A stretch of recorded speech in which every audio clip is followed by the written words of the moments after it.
CBP test గురించి తెలుసుకుందాం. Hello everyone, నేను doctor R Venkateswarlu, senior consultant physician, Sri Deepika hospital, Karimnagar. CBP అనే టెస్ట్ ప్రతి మారుమూల గ్రామంలో కూడా అందుబాటులో ఉంది. దీనిలో మెయిన్గా 3 ఉంటాయి: బ్లడ్ పర్సెంటేజ్, హిమోగ్లోబిన్ శాతము, తెల్ల రక్త కణాలు WBC count plus platelets count. Haemoglobin శాతంలో ఎక్కువ ఉన్న ప్రమాదమే, తక్కువ ఉంటే ఎనిమియా అంటారు.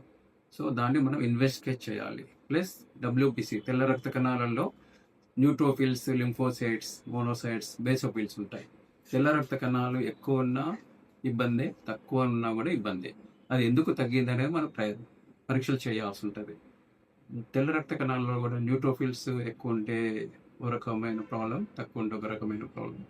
లింఫోసైట్స్ కూడా ఎక్కువ ఉన్నా తక్కువ ఉన్నా డిఫరెంట్ కండిషన్స్ ఉంటాయి. బేసోఫిల్స్, ఈస్ట్రోఫిల్స్, మోనోసైట్స్ వీటికి కూడా ఎక్కువ ఉన్నా తక్కువ ఉన్నా డిఫరెంట్ ప్రాబ్లమ్స్ ఉంటాయి.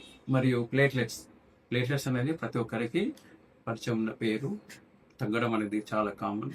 దీనిలో ఎక్కువ కూడా ఉంటాయి కొన్ని కండిషన్స్లో తక్కువ కూడా ఉంటాయి. ఇలాంటి ఏదైనా డౌట్ ఉంటే మీ ఫ్యామిలీ డాక్టర్ని సంప్రదించండి. దానికి తగిన పరీక్షలు చేయించుకోండి, నెగ్లెక్ట్ చేయకండి. సిబిపి అనేది చాలా ముఖ్యమైన పరీక్ష. సిబిపిలో ఏ డౌట్ ఉన్నా పెరిఫెరల్ స్మియర్ అనే టెస్ట్ ఉంటుంది, హిమోగ్రామ్ అనే టెస్ట్ ఉంటుంది. అది చేయించుకుంటే ఉపయోగకరంగా ఉంటుంది. Thank you.